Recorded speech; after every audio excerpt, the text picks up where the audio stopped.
Your Invisible Power by Genevieve Behrend. Section 0. Foreword. These pages have been written with purpose and hope that their suggestions may furnish you a key to open up the way to the attainment of your desires, and to explain that fear should be entirely banished from your effort to obtain possession of the things you desire. This presupposes, of course, that your desire for possession is based upon your aspiration for greater liberty.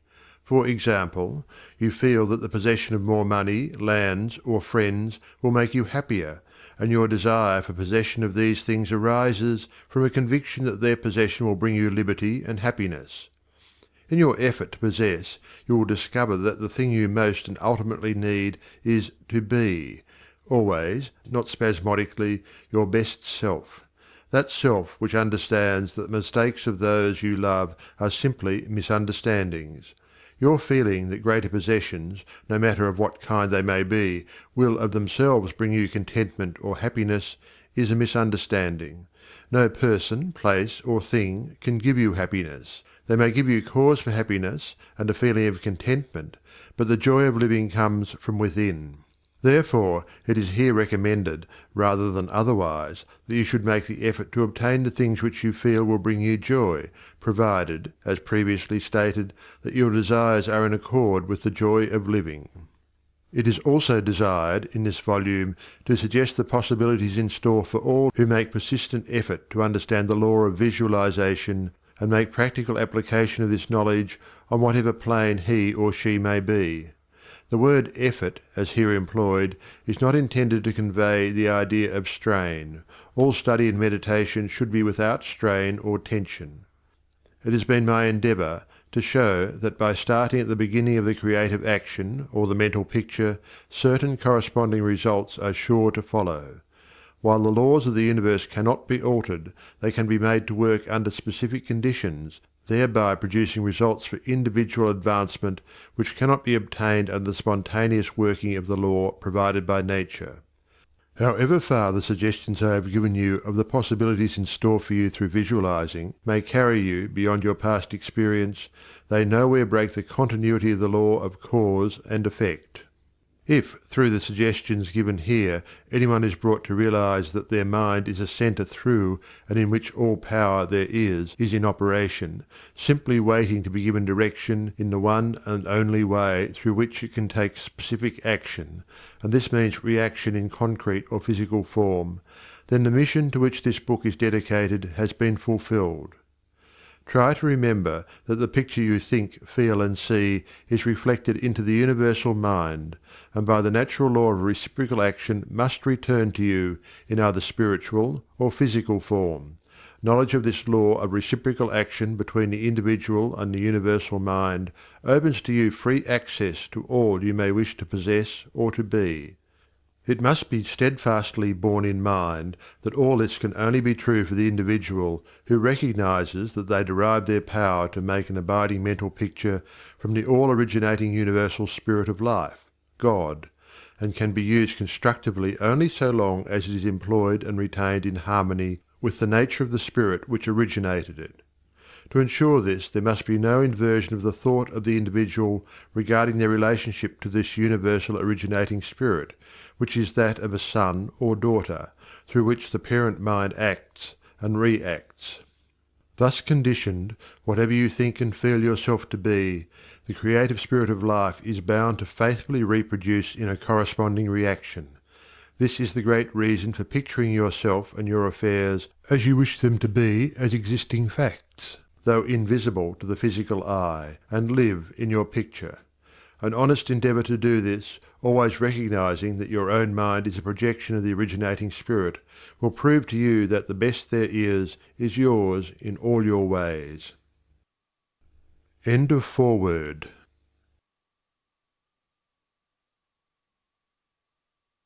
Chapter 1. Order of Visualization. The exercise of the visualizing faculty keeps your mind in order and attracts to you the things you need to make life more enjoyable in an orderly way. If you train yourself in practice of deliberately picturing your desire and carefully examining it, you will soon find that your thought and desires come and proceed in more orderly procession than ever before. Having reached a state of ordered mentality, you are no longer in a constant state of mental hurry. Hurry is fear, and consequently destructive.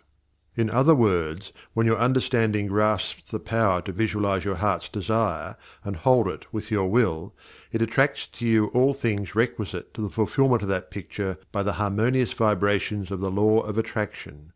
You realize that since order is heaven's first law, and visualization places things in their natural element, then it must be a heavenly thing to visualize. Everyone visualizes, whether they know it or not. Visualizing is the great secret of success. The conscious use of this great power attracts to you greatly multiplied resources, intensifies your wisdom, and enables you to make use of advantages which you formerly failed to recognize. We now fly through the air, not because anyone has been able to change the laws of nature, but because the inventor of the flying machine learned how to apply nature's laws, and by making orderly use of them produced the desired result. So far as natural forces are concerned, nothing has changed since the beginning. There were no airplanes in the year one, because those of that generation could not conceive the idea as a practical working possibility. It has not yet been done, was the argument, and it cannot be done. Yet the laws and materials for practical flying machines existed then as now. Troward tells us that the great lesson he learned from the airplane and wireless telegraphy is the triumph of principle over precedent, and the working of an idea to its logical conclusion in spite of accumulated testimony of all past experience. With such an example before you, can you not realize that still greater secrets may be disclosed? Also, that you hold the key within yourself with which to unlock the secret chamber that contains your heart's desire? All that is necessary in order that you may use this key and make your life exactly what you wish it to be, is a careful inquiry into the unseen causes which stand back of every external and visible condition. Then bring these unseen causes into harmony with your conception, and you will find that you can make practical working realities of possibilities which at present seem but fantastic dreams. We all know that the balloon was the forefather of the airplane. In 1766, Henry Cavendish, an English nobleman, proved that hydrogen gas was 7 times lighter than atmospheric air. From that discovery the balloon came into existence, and from the ordinary balloon the dirigible, a cigar-shaped airship, was evolved. Study of aeronautics and the laws of aerial locomotion of birds and projectiles led to the belief that mechanism could be evolved by which heavier-than-air machines could be made to travel from place to place, and remain in the air by the maintenance of great speed which would overcome by propulsive force the ordinary law of gravitation. Professor Langley of Washington, who developed much of the theory which others afterwards improved, was subjected to much derision when he sent a model airplane up, only to have it bury its nose in the muddy waters of the Potomac. But the Wright brothers, who experimented in the latter part of the 19th century, realized the possibility of travelling through the air in a machine that had no gas bag. They saw themselves enjoying this mode of transportation with great facility. It is said that one of the brothers would tell the other, when their varied experiments did not turn out as they expected, "It's all right, brother, I can see myself riding in that machine, and it travels easily and steadily." Those Wright brothers knew what they wanted, and kept their pictures constantly before them. In visualizing, or making a mental picture, you are not endeavoring to change the laws of nature. You are fulfilling them. Your object in visualizing is to bring things into regular order both mentally and physically. When you realize that this method of employing the creative power brings your desires, one after another, into practical material accomplishment, your confidence in a mysterious but unfailing law of attraction, which has its central power station in the very heart of your word picture, becomes supreme. Nothing can shake it. You never feel that it is necessary to take anything from anybody else. You have learned that asking and seeking have receiving and finding as their correlatives. You know that all you have to do is to start the plastic substance of the universe flowing into the thought moulds your picture desire provides. End of Chapter 1. Chapter 2. How to attract to yourself the things you desire. The power within you which enables you to form a thought picture is the starting point of all there is. In its original state it is the undifferentiated formless substance of life. Your thought picture forms the mould, so to speak, into which this formless substance takes shape. Visualizing, or mentally seeing things and conditions as you wish them to be, is the condensing, the specializing power in you that might be illustrated by the lens of a magic lantern.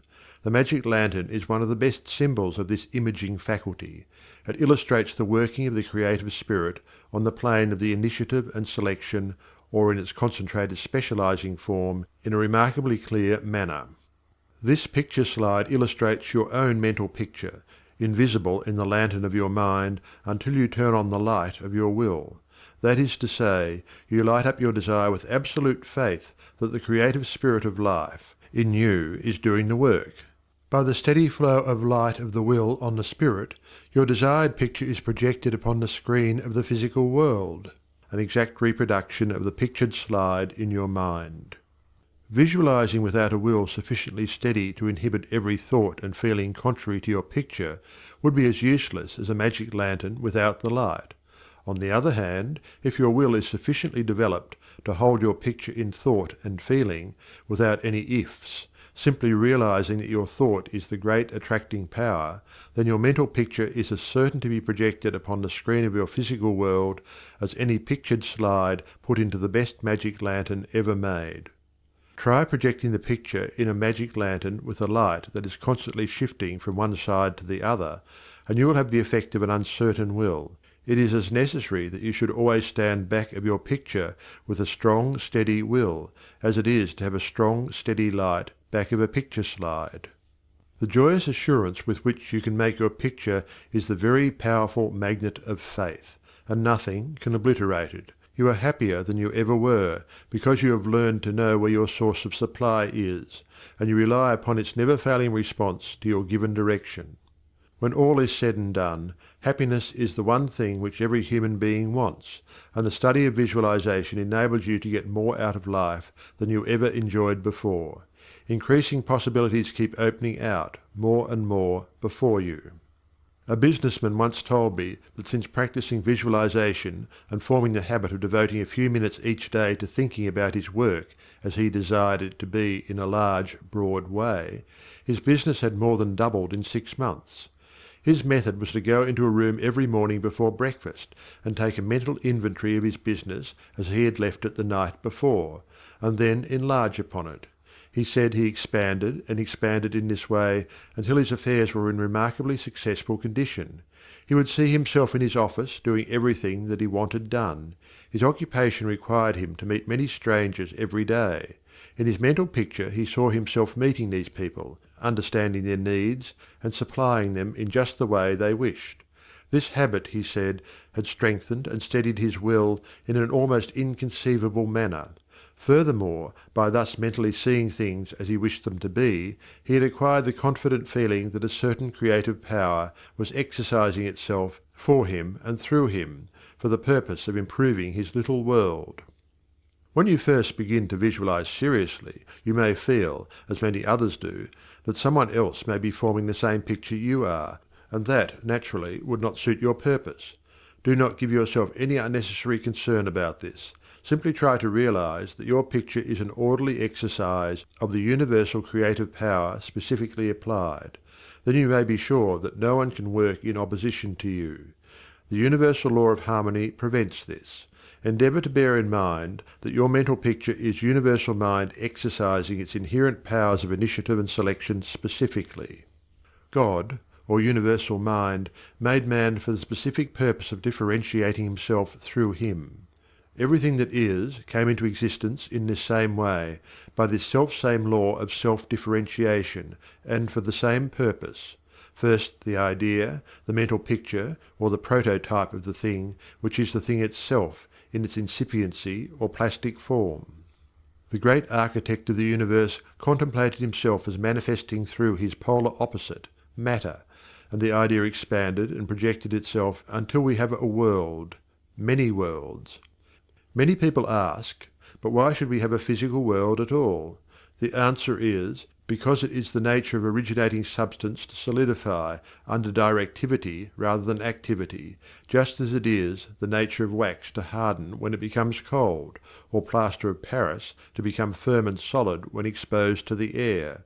Your picture in this same divine substance in its fluent state, taking shape through the individualized center of divine operation, your mind. And there is no power to prevent this combination of spiritual substance from becoming physical form. It is the nature of spirit to complete its work, and an idea is not complete until it has made for itself a vehicle. Nothing can prevent your picture from coming into concrete form except the same power which gave it birth, yourself. Suppose you wish to have a more orderly room. You look about your room, and the idea of order suggests boxes, closets, shelves, hooks, and so forth. The box, the closet, the hooks, all are concrete ideas of order, vehicles through which order and harmony suggest themselves. End of Chapter 2. Chapter 3. Relation between mental and physical form. Some persons feel that it is not quite proper to visualize for things. It's too material, they say. But material form is necessary for the self-recognition of spirit from the individual standpoint, and this is the means through which the creative process is carried forward. Therefore, far from matter being an illusion and something that ought not to be, as some metaphysical teachers have taught, matter is the necessary channel for the self-differentiation of spirit. However, it is not my desire to lead you into lengthy and tiresome scientific reasoning in order to remove the mystery of visualization and to put it upon a logical foundation. Naturally, each individual will do this in his own way. My only wish is to point out to you the smoothest way I know, which is the road on which Troward guides me. I feel sure that you will conclude, as I have, that the only mystery in connection with visualizing is the mystery of life taking form, governed by unchangeable and easily understood laws. We all possess more power and greater possibilities than we realize, and visualizing is one of the greatest of these powers. It brings other possibilities to our observation.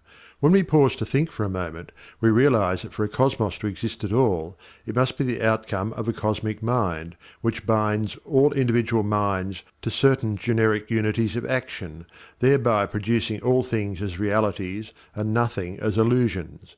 If you will take this thought of Troward's and meditate upon it without prejudice, you will surely realize that concrete material form is an absolute necessity of the creative process. Also, that matter is not an illusion, but a necessary channel through which life differentiates itself. If you consider matter in its right order as the polar opposite to spirit, you will not find any antagonism between them. On the contrary, together they constitute one harmonious whole. And when you realize this, you feel, in your practice of visualizing, that you are working from cause to effect, from beginning to finish. In reality, your mental picture is the specialized working of the originating spirit. One could talk for hours on purely scientific lines, showing, as Troward says, that raw material for the formation of the solar systems is universally distributed throughout all space. Yet investigation shows that while the heavens are studded with millions of suns, there are spaces that show no signs of cosmic activity. This being true, there must be something which started cosmic activity in certain places, while passing over others in which the raw material was equally available. At first thought, one might attribute the development of cosmic energy to the etheric particles themselves. Upon investigation, however, we find this to be mathematically impossible in a medium which is equally distributed throughout space, for all its particles are in equilibrium. Therefore no one particle possesses in itself a greater power of originating motion than the other. Thus we find that the initial movement, though working in and through the particles of primary substance, is not the particles themselves. It is this something we mean when we speak of spirit. The same power that brought universal substance into existence will bring your individual thought or mental picture into physical form. There is no difference of kind in the power. The only difference is a difference of scale. The power and the substance themselves are the same. Only in working out your mental picture it has transferred its creative energy from the universal to the scale of the particular, and is working in the same unfailing manner from its specific centre, your mind. End of chapter 3. Chapter 4. Operation of your mental picture. The operation of a large telephone system may be used as a simile. The main or head central subdivides itself into many branch centrals, every branch being in direct connection with its source, and each individual branch recognizing the source of its existence, reports all things to its central head. Therefore, when assistance of any nature is required, new supplies, difficult repairs to be done, or what not, the branch in need goes at once to its central head. It would not think of referring its difficulties, or its successes, to the main central of a telegraph system, although they belong to the same organization. These different branch centrals know that the only remedy for any difficulty must come from the central out of which they were projected. If we, as individual branches of the universal mind, would refer our difficulties in the same confident manner to the source from which we were projected, and use the remedies that it has provided, we would realize what Jesus meant when he said, "Ask, and ye shall receive." Our every requirement would be met. Surely the Father must supply the child. The trunk of the tree cannot fail to provide for its branches. Everything animate or inanimate is called into existence or outstandingness by a power which itself does not stand out. The power that creates the mental picture, the originating spirit substance of your pictured desire, does not stand out. It projects the substance of itself, that is, a solidified counterpart of itself, while it remains invisible to the physical eye.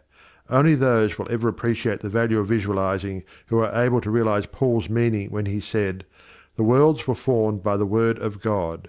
Things which are seen are not made of things which do appear."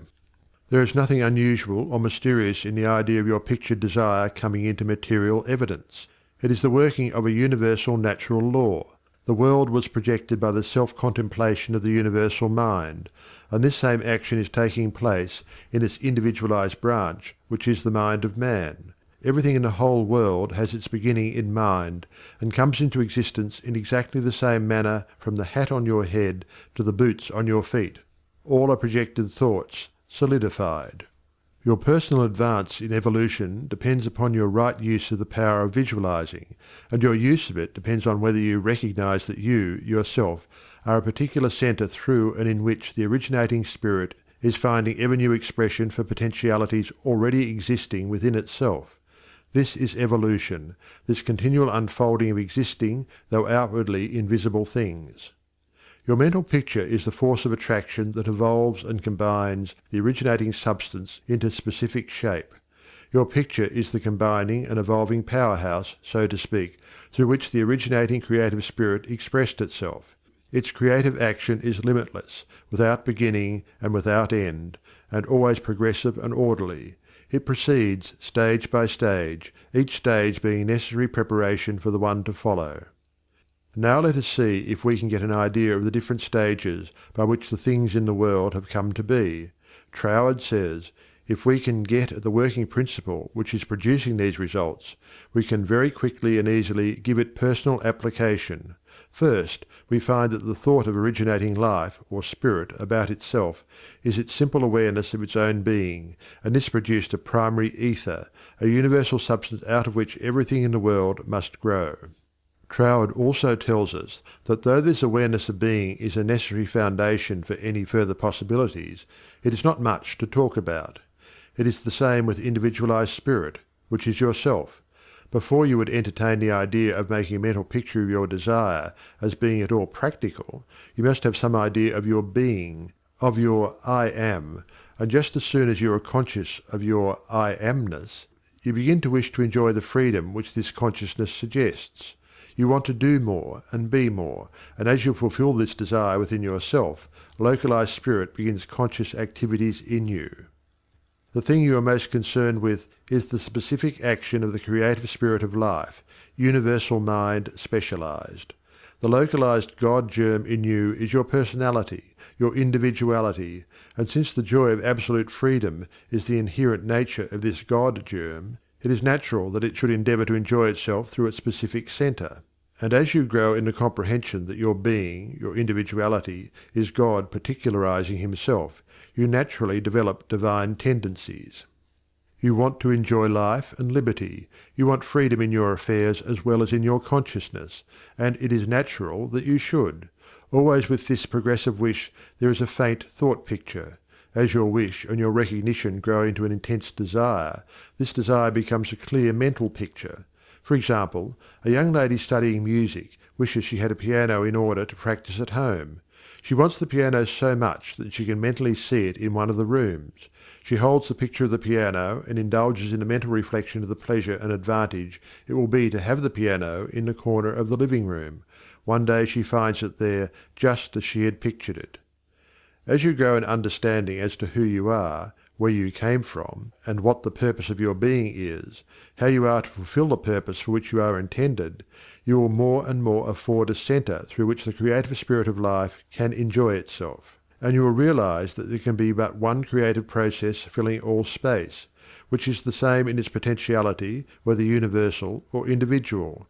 Furthermore, all that there is, whether on the plane of the visible or invisible, had its origin in the localized action of thought or a mental picture, and this includes yourself, because you are universal spirit localized, and the same creative action is taking place through you. Now you are no doubt asking yourself why there is so much sickness and misery in the world. If the same power and intelligence which brought the world into existence is in operation in the mind of man, why does it not manifest itself as strength, joy, health, and plenty? If one can have one's desires fulfilled by simply making a mental picture of that desire, holding on to it with the will, and doing without anxiety on the outward plane whatever seems necessary to bring the desire into fulfillment, then there seems no reason for the existence of sickness and poverty. Surely no one desires either. The first reason is that few persons will take the trouble to inquire into the working principle of the laws of life. If they did, they would soon convince themselves that there is no necessity for the sickness and poverty that we see about us.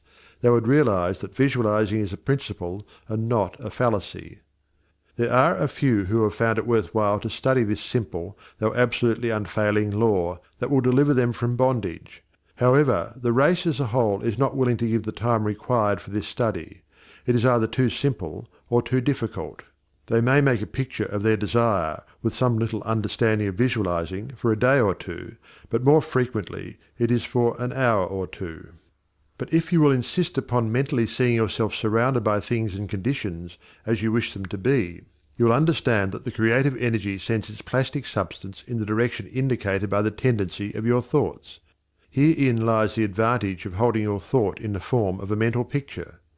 The more enthusiasm and faith you are able to put into your picture, the more quickly it will come into visible form, and your enthusiasm is increased by keeping your desire secret. The moment you speak it to any living soul, that moment your power is weakened. Your power, your magnet of attraction is not so strong, and consequently cannot reach so far. The more perfectly a secret between your mind and outer self is guarded, the more vitality you give your power of attraction. One tells one's troubles to weaken them, to get them off one's mind, and when a thought is given out, its power is dissipated. Talk it over with yourself, and even write it down and at once destroy the paper. However, this does not mean that you should strenuously endeavour to compel the power to work out your picture on the special lines that you think it should. That method would soon exhaust you, and hinder the fulfilment of your purpose. A wealthy relative need not necessarily die, or someone lose a fortune on the street, to materialize the $10,000 that you are mentally picturing. One of the doormen in the building in which I live heard much of the mental picturing of desires from visitors passing out of my rooms. The average desire was for $500. He considered that $5 was more in his line, and began to visualize it, without the slightest idea of where or how he was to get it. My parrot flew out of the window, and I telephoned to the men in the courtyard to get it for me. One caught it, and it bit him on the finger. The doorman, who had gloves on, and did not fear a similar hurt, took hold of it and brought it up to me. I gave him 5 $1 bills for the service. This sudden reward surprised him. He enthusiastically told me that he had been visualizing for just $5, merely from hearing that others visualized. He was delighted at the unexpected realization of his mental picture. All you have to do is to make such a mental picture of your heart's desire, hold it cheerfully in place with your will, always conscious that the same infinite power which brought the universe into existence brought you into form for the purpose of enjoying itself in and through you. And since it is all life, love, light, power, peace, beauty and joy, and is the only creative power there is, the form it takes in and through you depends upon the direction given it by your thought indicator. In you it is undifferentiated, waiting to take any direction given it, as it passes through the instrument that it has made for the purpose of self-distribution. It is this power which enables you to transfer your thoughts from one form to another. The power to change your mind is the individualized universal power taking the initiative, giving direction to the fluent substance contained in every thought. It is the simplest thing in the world to give this highly sensitive plastic substance any form you will through visualizing. Anyone can do it with a small expenditure of effort. Once you really believe that your mind is a centre through which the plastic substance of all there is in your world takes involuntary form, the only reason why your picture does not always materialize is because you have introduced something antagonistic to the fundamental principle. Very often this destructive element is caused by the frequency with which you change your pictures. After many such changes you decide that your original desire is what you want after all. Upon this conclusion you begin to wonder why, being your first picture, it hasn't materialized. The plastic substance with which you are mentally dealing is more sensitive than the most sensitive photographer's film. If, in taking a picture, you suddenly remembered that you had already taken a picture on that same plate, you would not expect a perfect result of either picture. On the other hand, you may have taken two pictures on the same plate unconsciously. When the plate has been developed and the picture comes into physical view, you do not condemn the principle of photography, nor are you puzzled to understand why your picture has turned out so unsatisfactorily. You do not feel that it is impossible for you to obtain a good, clear picture of the subject in question. You know that you can do so by simply starting at the beginning, putting in a new plate, and determining to be more careful while taking your picture next time. These lines followed out, you are sure of a satisfactory result. If you will proceed in the same manner with your mental picture, doing your part in a correspondingly confident frame of mind, the result will be just as perfect. The laws of visualizing are as infallible as the laws governing photography. In fact, photography is the outcome of visualizing. Again, your results in visualizing and your desires may be imperfect or delayed through the misuse of this power, owing to the thought that the fulfillment of your desire is contingent upon certain persons or conditions. The originating principle is not in any way dependent upon any person, place, or thing. It has no past and knows no future. The law is that the originating creative principle of life is the universal here and everlasting now. It creates its own vehicles through which to operate. Therefore, past experience has no bearing upon your present picture. So do not try to obtain your desire through a channel that may not be natural for it, even though it may seem reasonable to you. Your feeling should be that the thing, or the consciousness which you so much desire, is normal and natural, a part of yourself, a form for your evolution. If you can do this, there is no power to prevent your enjoying the fulfillment of the picture you have in hand, or any other. End of Chapter 4. Chapter 5. Expressions from Beginners. Hundreds of persons have realized that visualizing is an Aladdin's lamp to him with a mighty will. General Foch says that his feelings were so outraged during the Franco-Prussian War in 1870 that he visualized himself leading a French army against the Germans to victory. He said he made his picture, smoked his pipe, and waited. This is one result of visualizing we are all familiar with.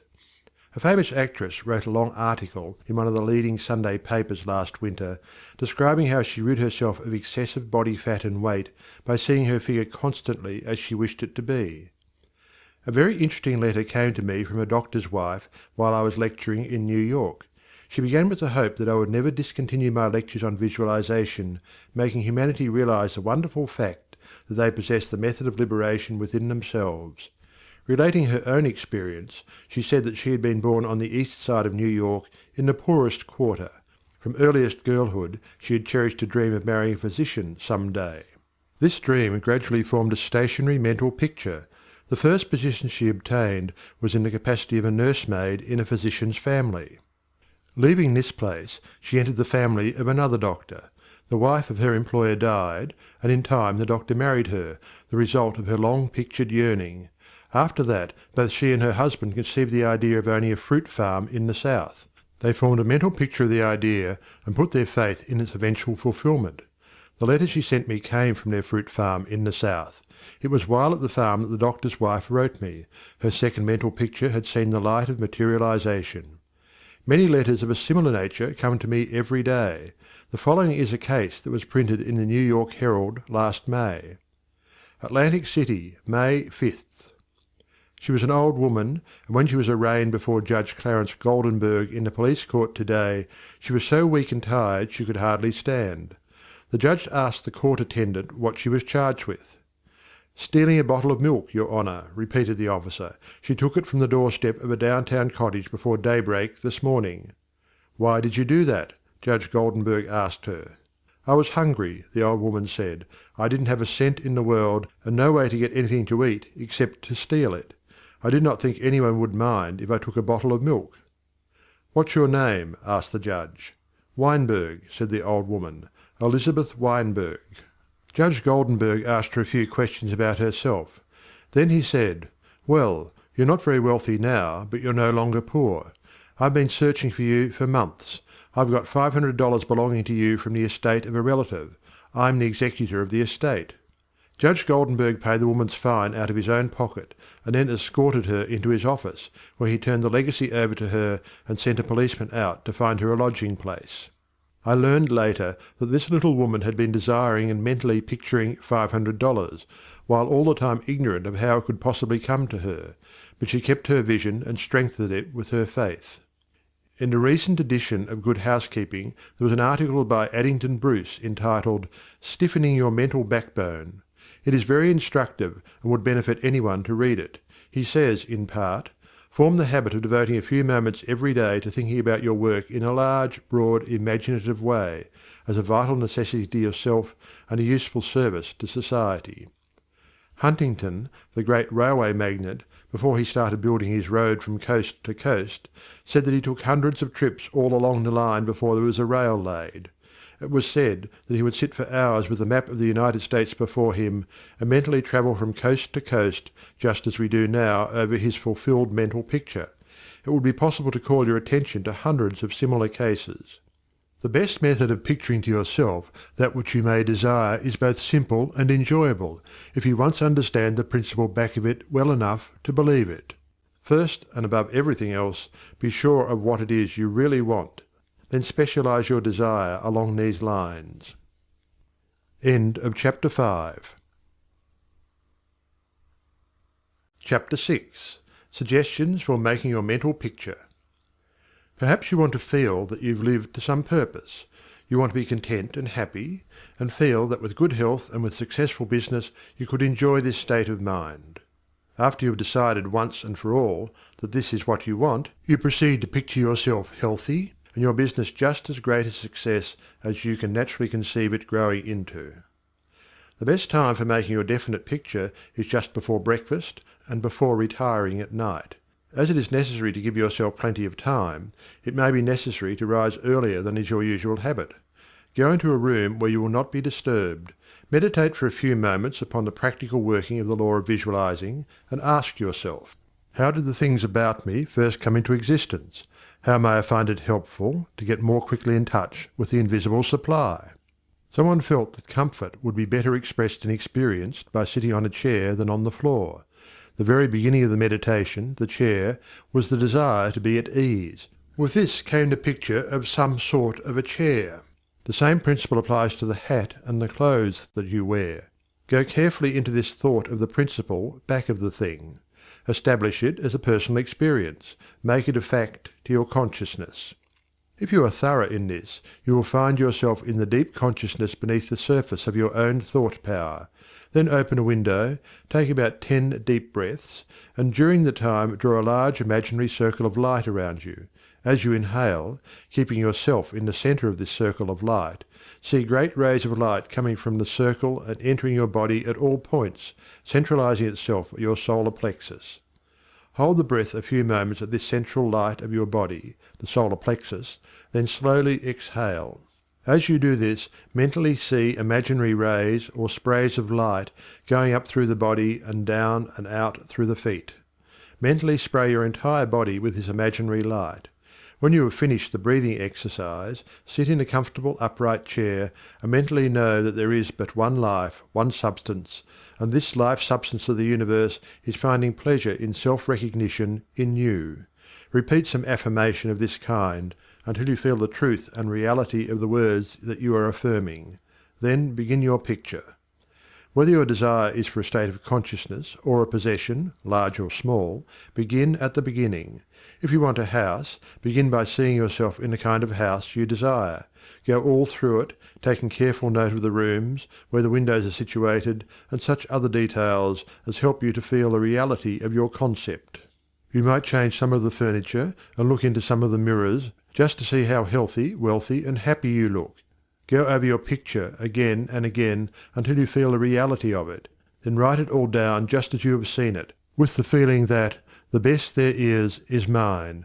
There is no limit to me, because my mind is a centre of divine operation, and your picture is as certain to come true in your physical world as the sun is to shine.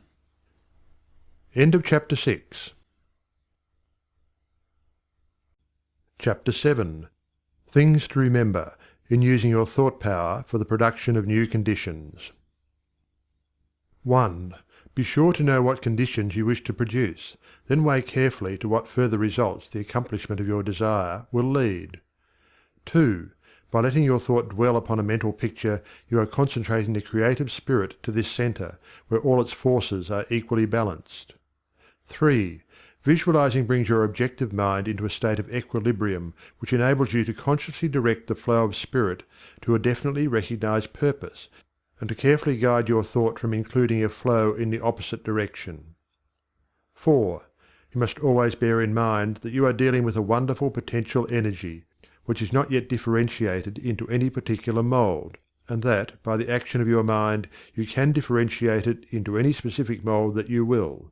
Your picture assists you to keep your mind fixed on the fact that the inflow of this creative energy is taking place.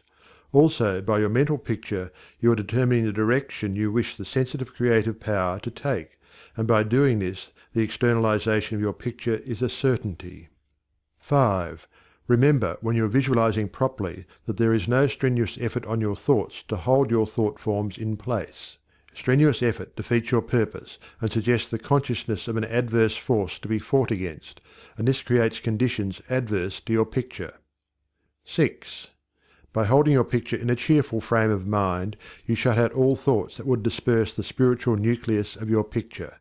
Because the law is creative in its action, your pictured desire is certain of accomplishment. 7. The seventh and great thing to remember in visualizing is that you are making a mental picture for the purpose of determining the quality you are giving to the previously undifferentiated substance and energy, rather than to arrange the specific circumstances for its manifestation. That is the work of creative power itself. It will build its own forms of expression quite naturally, if you will allow it, and save you a great deal of needless anxiety. What you really want is expansion in a certain direction, whether of health, wealth, or what not, and so long as you get it, as you surely will if you confidently hold to your picture, what does it matter whether it reaches you by some channel which you thought you could count upon, or through some other of whose existence you had no idea? You are concentrating energy of a particular kind for a particular purpose. Bear this in mind, and let specific details take care of themselves, and never mention your intention to anyone.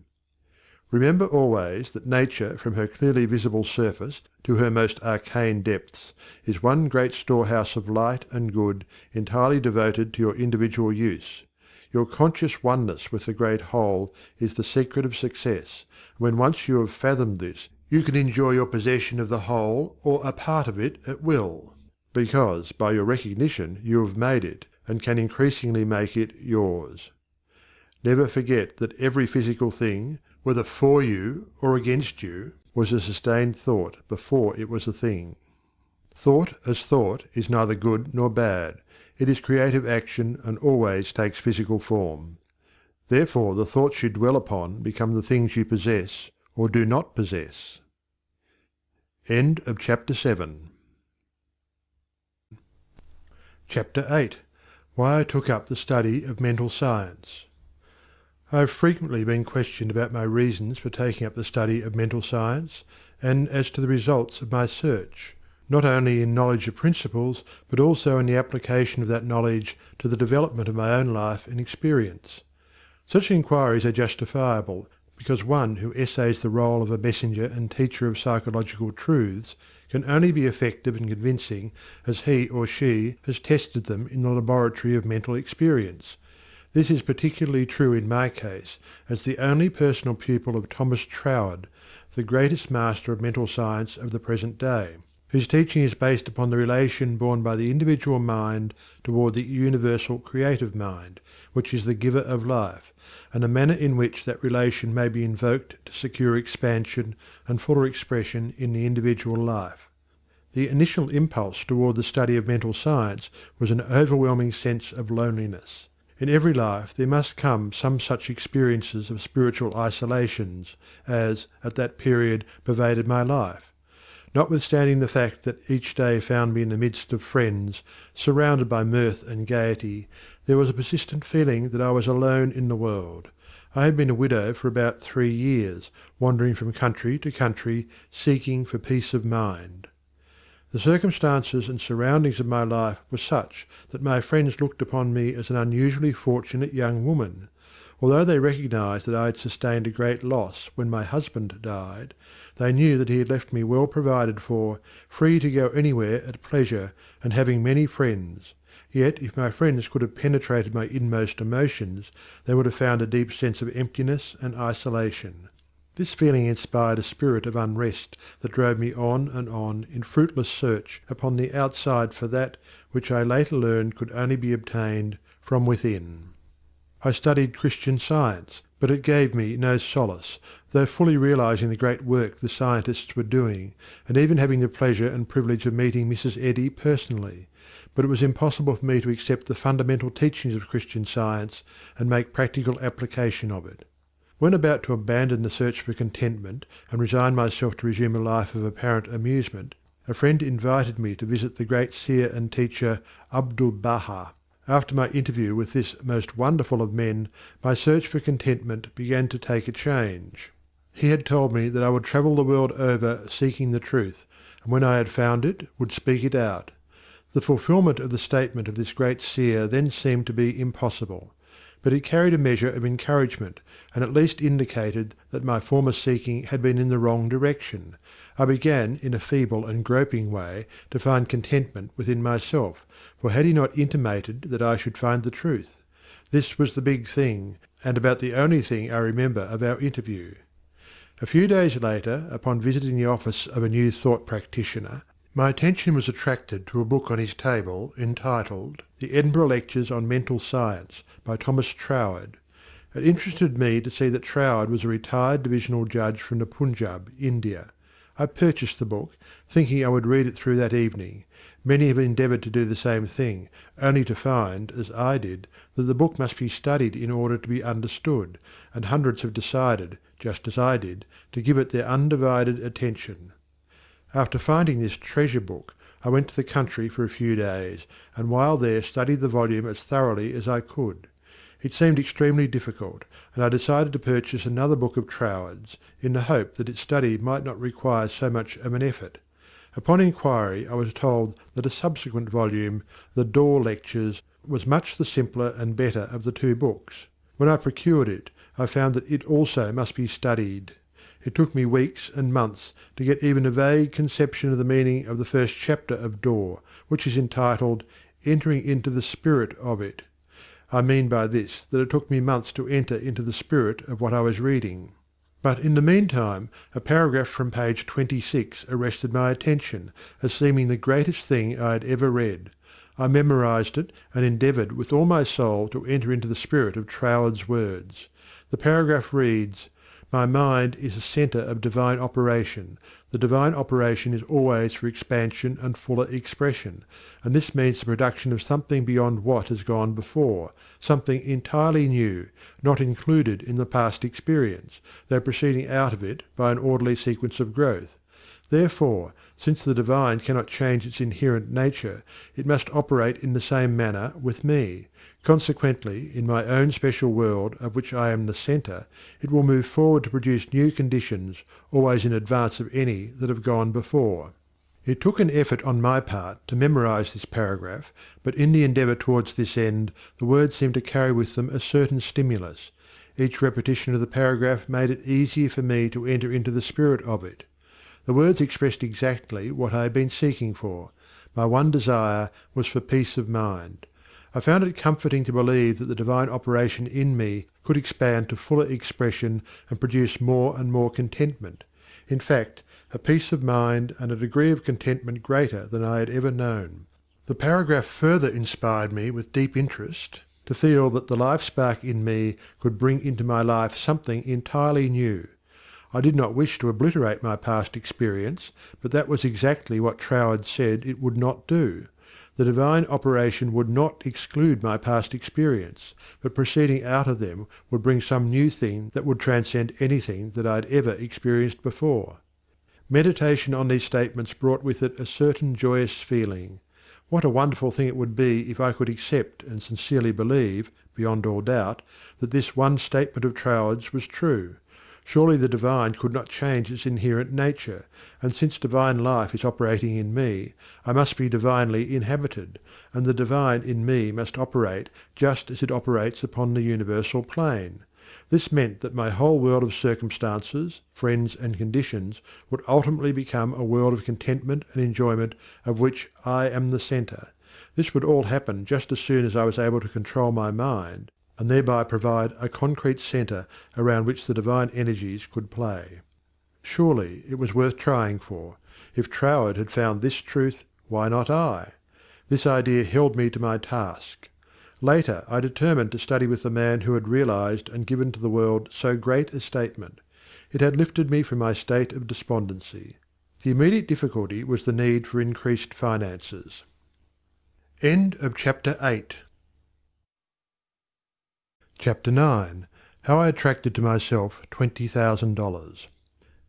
In the laboratory of experience in which my newly revealed relation to divine operation was to be tested, the first problem was a financial one. My income was a stipulated one, quite enough for my everyday needs. But it did not seem sufficient to enable me to go comfortably to England where Troward lived, and remain for an indefinite period to study with so great a teacher as he must be. So before inquiring whether Troward took pupils, or whether I would be eligible in case he did, I began to use the paragraph I had memorized.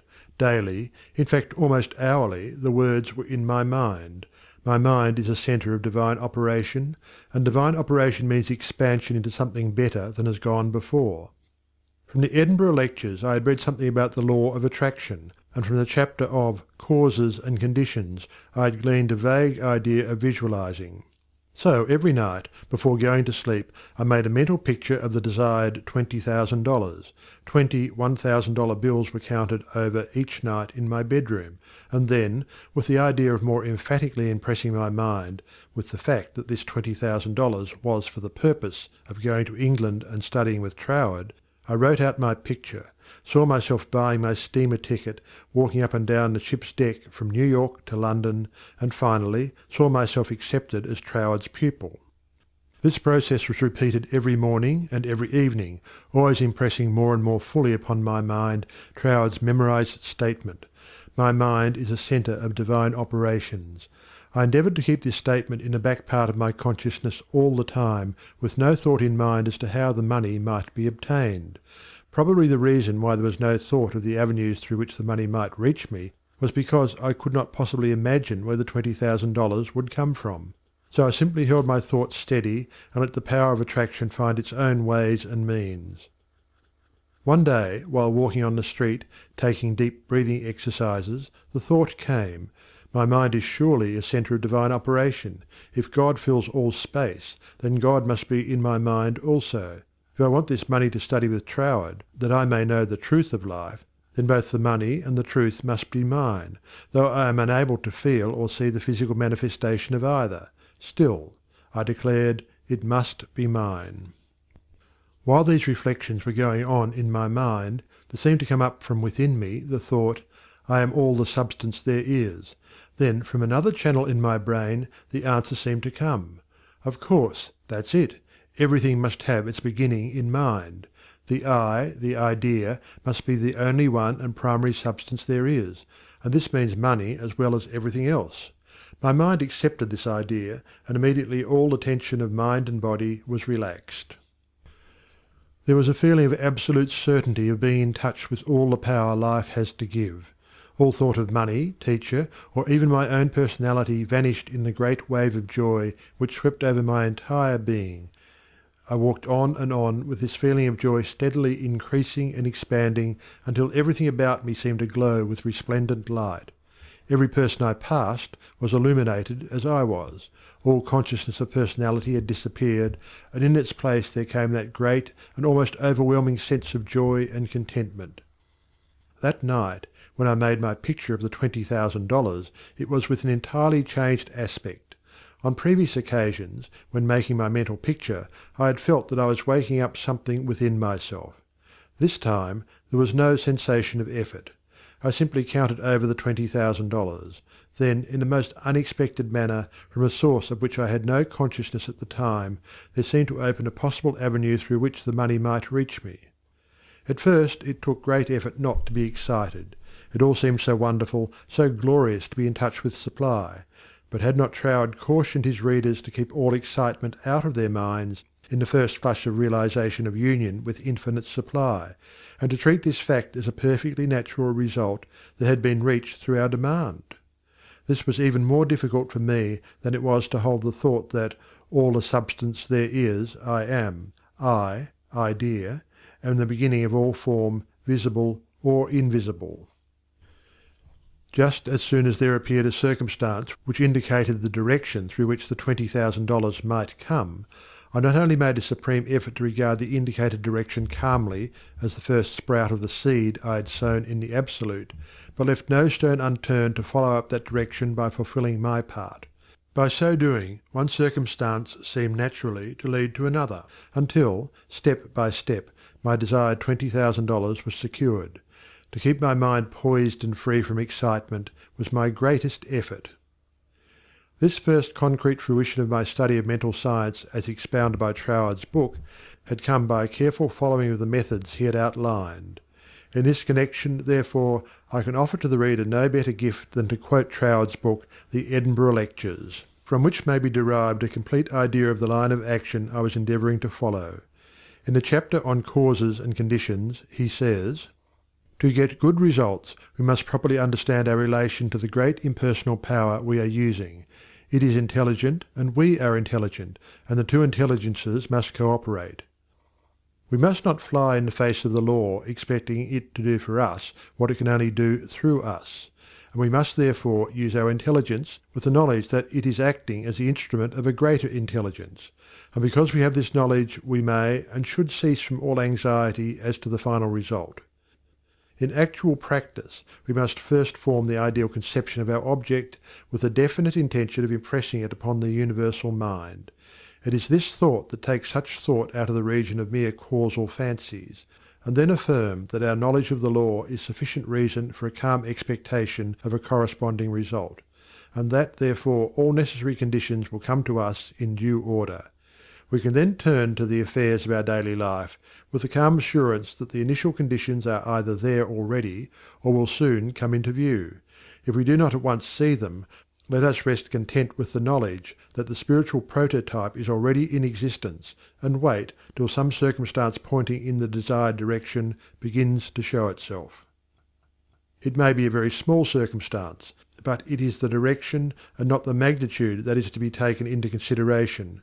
As soon as we see it, we should regard it as the first sprouting of the seed sown in the Absolute, and do calmly and without excitement whatever the circumstances seem to require, and then, later on, we shall see that this doing will, in turn, lead to a further circumstance in the same direction, until we find ourselves conducted, step by step, to the accomplishment of our object. In this way, the understanding of the great principle of the law of supply will, by repeated experiences, deliver us more and more completely out of the region of anxious thought and toilsome labour, and bring us into a new world where the useful employment of all our powers, whether mental or physical, will only be an unfolding of individuality upon the lines of its own nature, and therefore a perpetual source of health and happiness, a sufficient inducement, surely, to the careful study of the laws governing the relation between the individual and the universal mind. To my mind, then as now, this quotation outlines the core and centre of the method and manner of approach necessary for coming in touch with infinite supply. At least it, together with the previously quoted statement, "My mind is a centre of divine operation," etc., constituted the only apparent means of attracting to myself the $20,000. My constant endeavour to get into the spirit of these statements, and to attract to myself this needed sum, was about 6 weeks, at the end of which time I had in my bank the required $20,000. This could be made into a long story, giving all the details, but the facts, as already narrated, will give you a definite idea of the magnetic condition of my mind while the $20,000 was finding its way to me. End of Chapter 9. Chapter 10. How I became the only personal pupil of the greatest mental scientist of the present day. As soon as the idea of studying with Troward came to me, I asked a friend to write to him for me, feeling that perhaps my friend could put my desire in better or more persuasive terms than I could employ.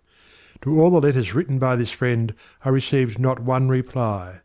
This was so discouraging that I would have completely abandoned the idea of becoming Troward's pupil, except for the experience I had that day on the street when my whole world was illuminated, and I remembered the promise, "All things whatsoever thou wilt, believe thou hast received, and thou shalt receive." With this experience in my mind, my passage to England was arranged, notwithstanding the fact that apparently my letters were ignored. We wrote again, however, and finally received a reply, very courteous, though not very positive. Troward did not take pupils. He had no time to devote to a pupil. Notwithstanding this definite decision, I declined to be discouraged because of the memory of my experience upon the day when the light and the thought came to me, "I am all the substance there is." I seemed to be able to live that experience over at will, and with it there always came a flood of courage and renewed energy. We journeyed on to London, and from there telegraphed Troward asking for an interview. The telegram was promptly answered by Troward, setting a date when he could see us. At this time Troward was living in Ruan Manor, a little out-of-the-way place in the southern part of England, about 20 miles from a railway station. We could not find it on the map, and with great difficulty Cook's touring agency in London located the place for us. There was very little speculation in my mind as to what Troward would say to me in this interview. There always remained the feeling that the truth was mine, also that it would grow and expand in my consciousness until peace and contentment were outward as well as inward manifestations of my individual life. We arrived at Troward's house in a terrific rainstorm, and were cordially received by Troward himself, whom I found, much to my surprise, to be more the type of a Frenchman than an Englishman. I afterwards learned that he was a descendant of the Huguenot race. A man of medium stature, with rather a large head, big nose, and eyes that fairly danced with merriment. After we had been introduced to the other members of the family, and given a hot cup of tea, we were invited into the living-room, where Troward talked very freely of everything except my proposed studies. It seemed quite impossible to bring him to that subject. Just before we were leaving, however, I asked quite boldly, "Will you not reconsider your decision to take a personal pupil? I wish so much to study with you." To which he replied with a very indifferent manner that he did not feel that he could give the time it would require for personal instruction, but that he would be glad to give me the names of 2 or 3 books, which he felt would not only be interesting but instructive to me. He said he felt much flattered and pleased that I had come all the way from America to study with him, and as we walked out through the lane from his house to our automobile, his manner became less indifferent. A feeling of sympathy seemed to touch his heart, and he turned to me with the remark, "You might write to me, if so inclined, after you get to Paris, and perhaps, if I have time in the autumn, we could arrange something, though it does not seem possible now." I lost no time in following up his very kind invitation to write. My letters were all promptly and courteously answered, but there was never a word of encouragement as to my proposed studies. Finally, about 2 months later, there came a letter with a question in it. "What do you suppose is the meaning of this verse in the 21st chapter of Revelation?" 16. And the city lieth foursquare, and the length is as large as the breadth. And he measured the city with the reed, 12,000 furlongs. The length and the breadth and the height of it are equal. Instinctively I knew that my chance to study with Troward hung upon my giving the correct answer to that question. The definition of the verse seemed utterly beyond my reach. Naturally, answers came to my mind, but I knew intuitively that none was correct. I began bombarding my scholarly friends and acquaintances with the same question. Lawyers, doctors, priests, nuns, and clergymen, all over the world, received letters from me with this question in them. Later answers began to return to me, but intuition told me that none was correct.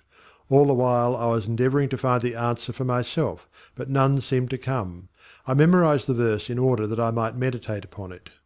I began a search of Paris for the books Troward had recommended to me, and after 2 or 3 days' search we crossed the river Seine to the Ile de Cite to go into some of the old bookstores there. They were out of print, and these were the best places to find them in. Finally we came upon a little shop that had the books there. These were the last copies the man had, consequently the price was high. While remonstrating with the clerk, my eye rested upon the work of an astrologer, which I laughingly picked up and asked, "Do you think Professor would read my horoscope?" The clerk looked aghast at the suggestion, and responded, "Why no, madame, this is one of France's greatest astrologers. He does not read horoscopes." In spite of this answer, there was a persistent impulse within me to go to the man. The friend who had accompanied me in my search for the books remonstrated with me, and tried in every way to dissuade me from going to the famous astrologer, but I insisted, and she went with me. When we came to his office, I found it somewhat embarrassing to ask him to read my horoscope. Nevertheless, there was nothing to do but put the question. Reluctantly, the Professor invited us into his paper-strewn study, and reluctantly, and also impatiently, asked us to be seated. Very courteously and coldly, he told me that he did not read horoscopes. His whole manner said, more clearly than words could, that he wished we would take our departure. My friend stood up. I was at a great loss what to do next, because I felt that I was not quite ready to go. Intuition seemed to tell me there was something for me to gain there. Just what it was I was unable to define, so I paused a moment, much to my friend's displeasure, when one of the Professor's enormous Persian cats jumped into my lap. "Get down, Jack!" the Professor shouted. What does it mean? He seemed to ask himself. Then, with a greater interest than he had hitherto shown in me, the Professor said with a smile, "I have never known that cat to go to a stranger before, madame. My cat pleads for you. I also now feel an interest in your horoscope, and if you will give me the data it will give me pleasure to write it out for you." There was a great feeling of happiness in me when he made this statement. He concluded by saying, "I do not feel that you really care for your horoscope." The truth of this statement shocked me, because I did not care about a horoscope, and could not give any reason why I was letting him do it. However, he said, "May I call for your data next Sunday afternoon?" On Sunday afternoon, at the appointed time, the Professor arrived, and I was handing him the slip of paper with all the data of my birth, etc., when the idea came to me to ask the Professor for the answer to the question about the 16th verse of the 21st chapter of Revelation. The thought was instantly carried into effect, and I found myself asking this man what he thought this verse meant. Without pausing to think it over, he immediately replied, "It means, the city signifies the truth, and the truth is non-invertible. Every side from which you approach it is exactly the same." Intuitively and undoubtingly I recognised this answer as the true one, and my joy knew no bounds, because I felt sure that with this correct answer in my possession, Troward would accept me as his pupil in the fall. As the great astrologer was leaving, I explained to him all about my desire to study with Troward, how I had come from New York City for that express purpose, seemingly to no avail, until the answer to this test question had been given to me by him. He was greatly interested, and asked many questions about Troward, and when asked if he would please send me his bill, he smilingly replied, "Let me know if the great Troward accepts you as his pupil," and bade me good afternoon. I hastened to my room to send a telegram to Troward giving my answer to the question about the 16th verse of the 21st chapter of Revelation. There was an immediate response from Troward that said, "Your answer is correct. I am beginning a course of lectures on the Great Pyramid in London. If you wish to attend them, will be pleased to have you, and afterward, if you still wish to study with me, I think it can be arranged." On receipt of this reply, preparations were at once made to leave Paris for London. I attended all the lectures, receiving much instruction from them, after which arrangements were made for my studying with Troward. 2 days before leaving for Cornwall, I received the following letter from Troward, clearly indicating the line of study he gave me. 31 Stanwick Road, West Kensington, England. November the 8th, 1912. Dear Mrs. Behrend, I think I had better write you a few lines with regard to your proposed studies with me, as I should be sorry for you to be under any misapprehension and so to suffer any disappointment.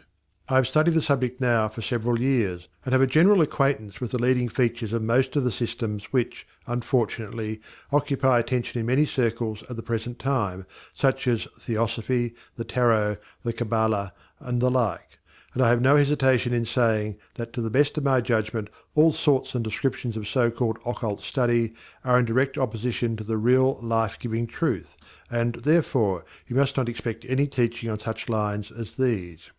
We hear a great deal these days about initiation, but believe me, the more you try to become a so-called initiate, the further you will put yourself from living life. I speak after many years of careful study and consideration when I say that the Bible and its revelation of Christ is the one thing really worth studying, and that is a subject large enough in all conscience, embracing as it does our outward life and of everyday concerns, and also the inner springs of our life, and all that we can in general terms conceive of the life in the unseen after putting off the body at death. You have expressed a very great degree of confidence in my teaching, and if your confidence is such that you wish, as you say, to put yourself entirely under my guidance, I can only accept it as a very serious responsibility, and should have to ask you to exhibit that confidence by refusing to look into such so-called mysteries as I would forbid you to look into.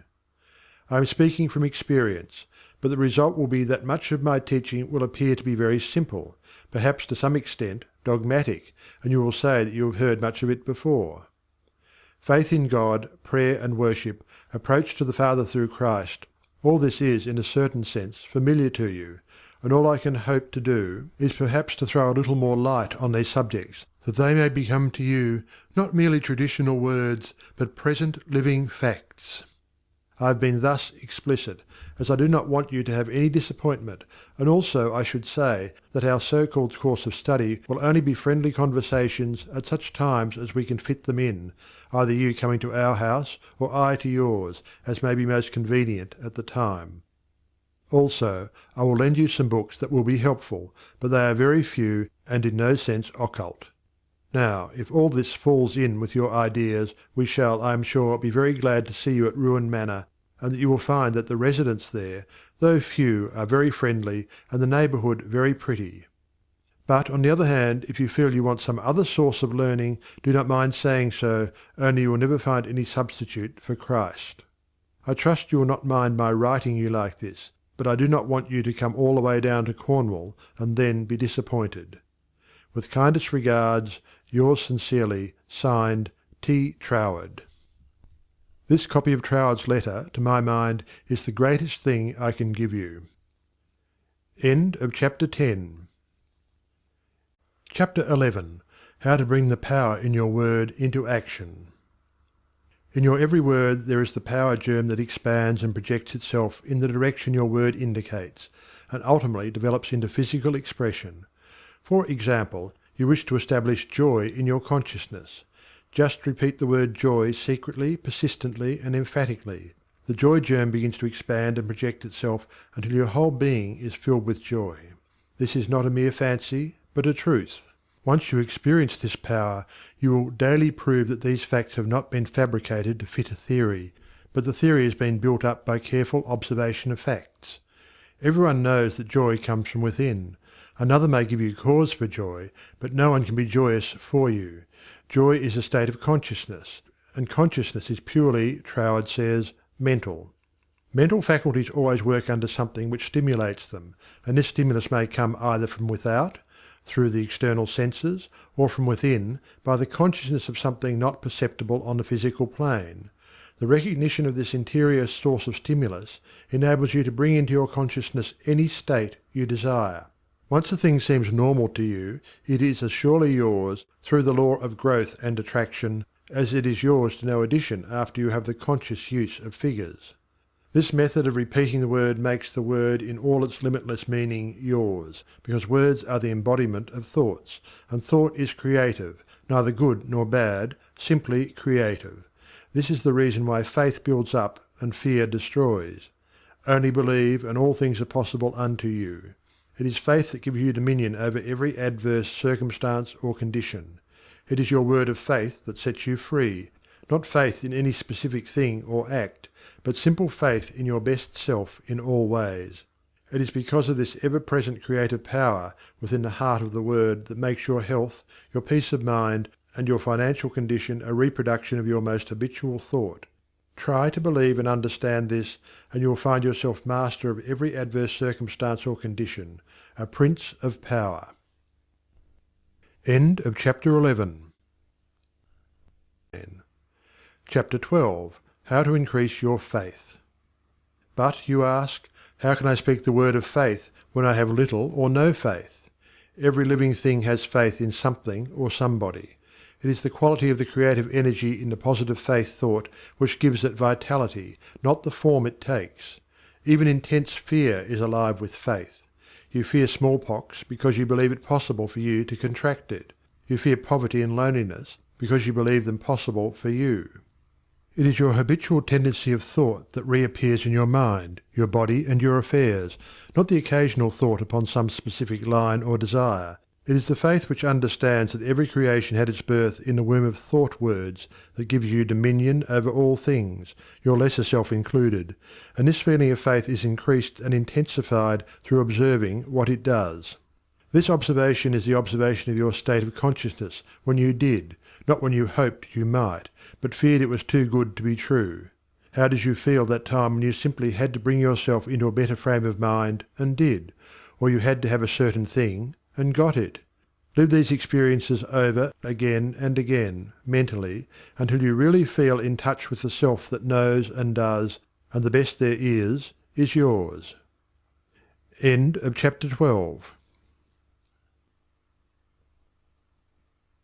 Chapter 13. The reward of increased faith.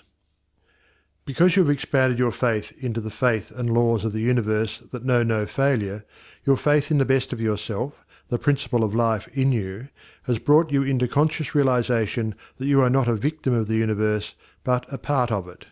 Consequently, there is that within yourself which is able to make conscious contact with the universal principle of law and power, and enables you to press all the particular laws of nature, whether visible or invisible, into serving your particular demand or desire, and thereby you find yourself master, not a slave, of any situation.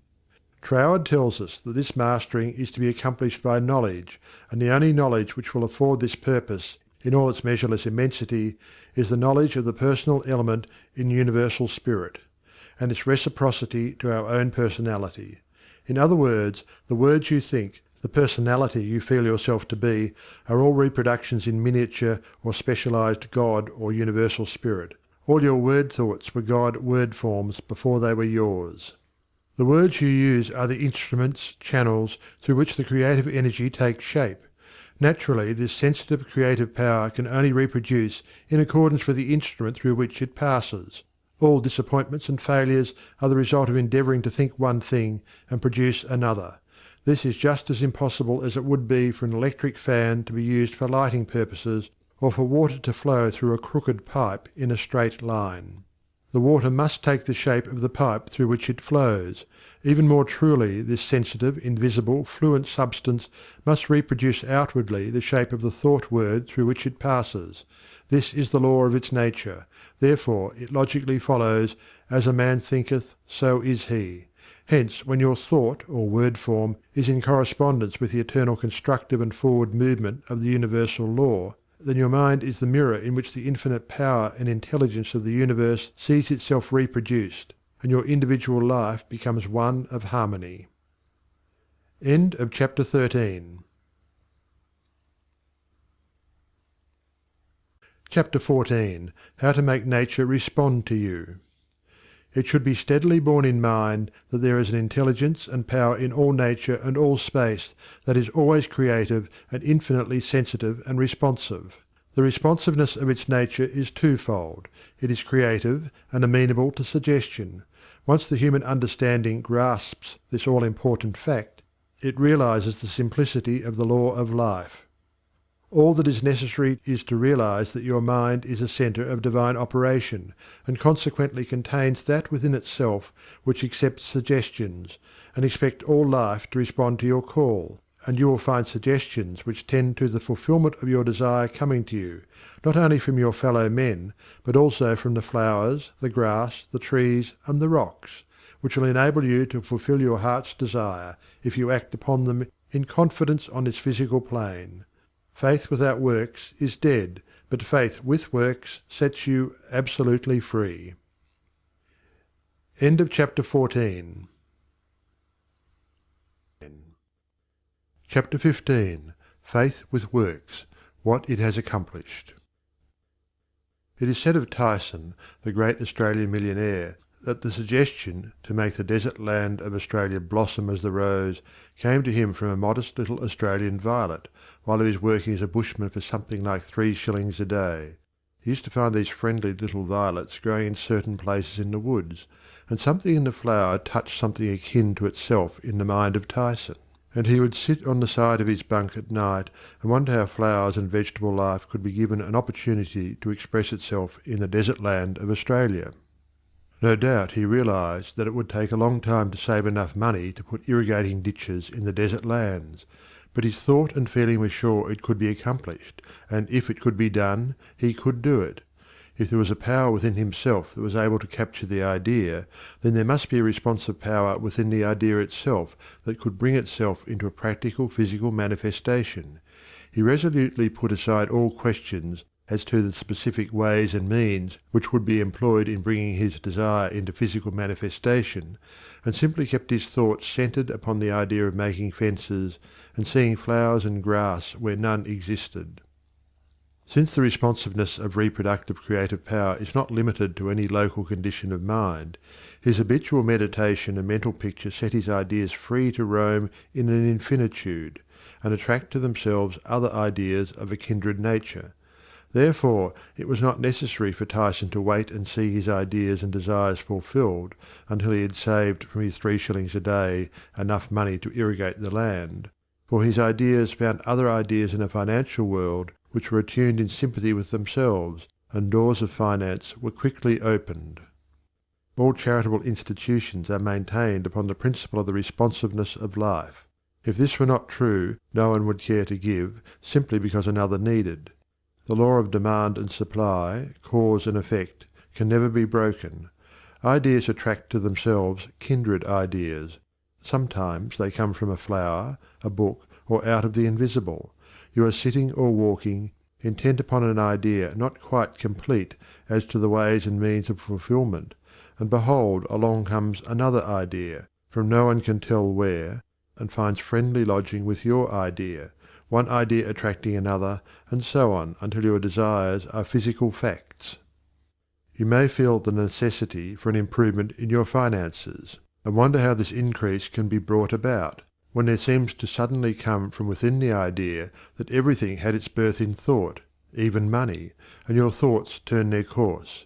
You simply hold to the statement or affirmation that the best, and all there is yours. Since you are able to capture ideas from the infinite through the instrument of your intuition, you let your mind rest upon that thought, knowing full well that this very thought will respond to itself.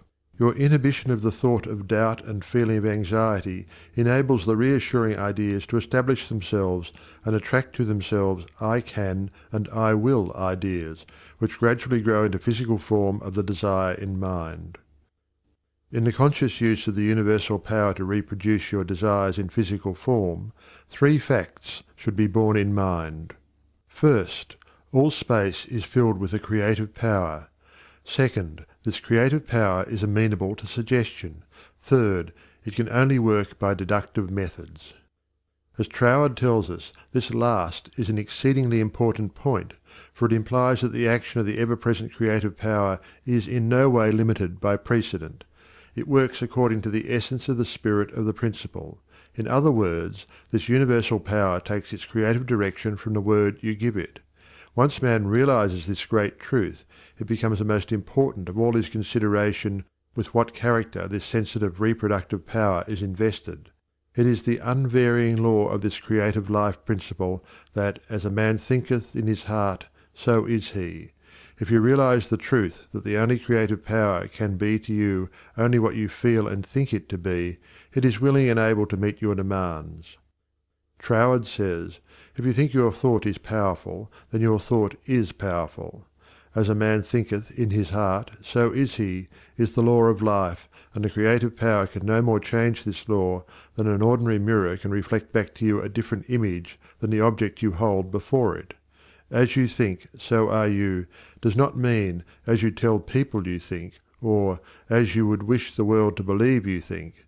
It means your innermost thoughts, that place where no one but you knows. None can know the Father save the Son, and no one can know the Son but the Father." Only the reproductive creative spirit of life knows what you think until your thoughts become physical facts and manifest themselves in your body, your brain, or your affairs. Then everyone with whom you come in contact may know, because the Father, the intelligent creative energy which heareth in secret, hears your most secret thoughts, rewards you openly, reproduces your thoughts in physical form. As you think you know, that is what you become, should be kept in the background of your mind constantly. This is watching and praying without ceasing. And when you are not feeling quite up to par physically, pray. End of chapter 15. Suggestions as to how to pray or ask, believing you have already received. Scientific thinking, positive thought. Suggestions for practical application. Try, through careful, positive, enthusiastic, though not strenuous, thought, to realize that the indescribable, invisible substance of life fills all space, that its nature is intelligent, plastic, subjective substance. 5 o'clock in the morning is the best time to go into this sort of meditation. If you will retire early every night for 1 month, before falling asleep impress firmly upon your subjective mind the affirmation, "My Father is the ruler of all the world, and is expressing his directing power through me," you will find that the substance of life takes form in the moulds of your thoughts. Do not accept the above suggestion simply because it is given to you. Think it over carefully until the impression is made upon your own subconscious mind understandingly. Rise every morning, as was suggested before, at 5 o'clock. Sit in a quiet room in a straight-backed chair and think out the affirmation of the previous evening, and you will realize and be able to put into practice your princely power with the realization to some extent, at least, that your mind really is a center through which all the creative energy and power there is taking form. Scientific prayer. The principle underlying scientific prayer. In prayer for a change in condition, physical, mental, or financial, for yourself or another, bear in mind that the fundamental necessity for the answer to prayer is the understanding of the scientific statement. Ask, believing you have already received, and you shall receive. This is not as difficult as it appears on the surface, once you realize that everything has its origin in the mind, and that which you seek outwardly, you already possess. No one can think a thought in the future. Your thought of a thing constitutes its origin. Therefore, the thought form of the thing is already yours as soon as you think it. Your steady recognition of this thought possession causes the thought to concentrate, to condense, to project itself, and to assume physical form. To get rich through creation. The recognition or conception of new forces of wealth is the loftiest aspiration you can take into your heart, for it assumes and implies a furtherance of all noble aims. Items to be remembered about prayer for yourself or another. Remember that that which you call treatment or prayer is not, in any sense, hypnotism. It should never be your endeavor to take possession of the mind of another. Remember that it should never be your intention to make yourself believe that which you know to be untrue. You are simply thinking into God or First Cause with the understanding that, if a thing is true at all, there is a way in which it is true throughout the universe.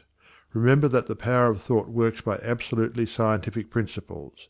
These principles are expressed in the language of the statement, As a man thinketh in his heart, so is he. This statement contains a world of wisdom, but man's steady recognition and careful application of the statement itself is required to bring it into practical use. Remember that the principles involved in being as we think in our heart are elucidated and revealed by the law, "As you sow, you shall reap." Remember that your freedom to choose just what you will think, just what thought possession you will affirm and claim, constitutes God's gift to you. It shows how First Cause has endowed every man with the power and ability to bring into his personal environment whatever he chooses, cause and effect in reference to getting. If you plant an acorn, you get an oak. If you sow a grain of corn, you reap a stalk and many kernels of corn. You always get the manifestation of that which you consciously or unconsciously affirm and claim, habitually declare and expect, or in other words, as you sow. Therefore sow the seeds of "I am," "I ought," "I can," "I will realize" that because you are, you ought, that because you ought, you can, that because you can, you do. The manifestation of this truth, even in a small degree, gives you the indisputable understanding that dominion is your charter right. You are an heir of First Cause, endowed with all the power he has. God has given you everything. All is yours, and you know that all you have to do is to reach out your mental hand and take it. This formula may serve as a pattern to shape your own prayer or affirmation into God for the benefit of another or yourself. If for another you speak the Christian name of the person you wish to help, then dismiss their personality entirely from your consciousness. Intensify your thought by meditating upon the fact that there is that in you which finds the way, which is the truth, and is the life. You are affirming this fact, believing that since you are thinking this, it is already yours. Having lifted up your feelings to the central idea of this meditation, you examine your own consciousness to see if there is aught which is unlike God. If there is any feeling of worry, fear, malice, envy, hatred, or jealousy, turn back in your meditation to cleanse your thought through the affirmation that God's love and purity fill all space, including your heart and soul. Reconcile your thought with the love of God, always remembering that you are made in the image and likeness of love. Keep this cleansing thought in mind until you feel you have freed your consciousness entirely of all thoughts and feelings other than love and unity with all humanity. Then, if denials do not disturb you, deny all that is unlike your desired manifestation. This accomplished, you almost overlay your denial with the affirmative thought that you are made in the image and likeness of God, and that you already have your desire fulfilled in its original spiritual or thought form. Closing of prayer. Prayer as a method of thought is a deliberate use of the law which gives you the power of dominion over everything which tends in any way to hamper your perfect liberty. You have been given life that you may enjoy it more and more fully. The steady recognition of this truth makes you declare yourself a Prince of Power. You recognize, accept, and use this power as a child of a king, and hence dominion is your birthright. Then when you feel the light of this great truth flooding your consciousness, open the floodgates of your soul in heartfelt praise that you have the understanding that the Creator and his creation are one. Also that the Creator is continually creating through his creation. Close your treatment in the happy assurance that the prayer which is fulfilled is not a form of supplication, but a steady habitual affirming that the Creator of all creation is operating specifically through you. Therefore, the work must be perfectly done. Your mind is a center of divine operation. Hints for application and practice. For every 5 minutes given to reading and study of the theories of mental science, spend 15 minutes in the use and application of the knowledge acquired. 1. Spend 1 minute in every 24 hours in conscientiously thinking over the specification that must be observed in order to have your prayers answered. 2. Practice the steady recognition of desirable thought possession for 2 periods of 15 minutes each every day. Not only time yourself each period to see how long you can keep a given conception before your mental vision, but also keep a written record of the vividness with which you experience your mental image. Remember that your mental senses are just as varied and trainable as your physical ones. 3. Spend 5 minutes every day between 12 noon and 1 o'clock with a mental search for new sources of wealth.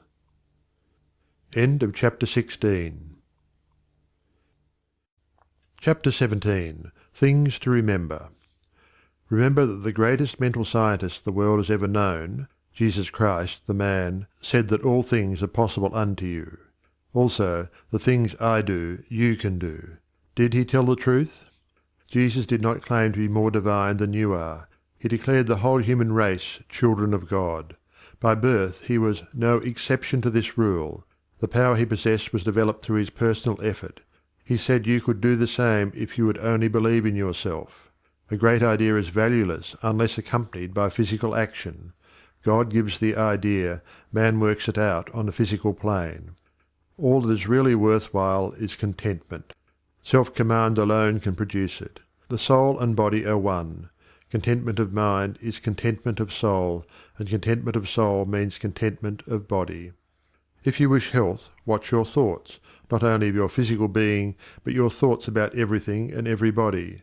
With your will keep them in line with your desire, and outwardly act in accordance with your thoughts, and you will soon realize that all power, both over thoughts and conditions, has been given to you. You believe in God. Believe in yourself as the physical instrument through which God operates. Absolute dominion is yours when you have sufficient self-mastery to conquer the negative tendency of thoughts and actions. Ask yourself daily, what is the purpose of the power which put me here? How can I work with the purpose for life and liberty in me?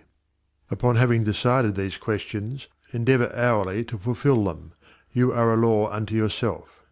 If you have a tendency to overdo anything, eat, drink, or blame circumstances for your misfortune, conquer that tendency with the inward conviction that all power is yours outwardly. Eat less, drink less, blame circumstances less, and the best there is will gradually grow into the place where the worst seem to be. Always remember that all is yours to use as you will. You can if you will. If you will, you do.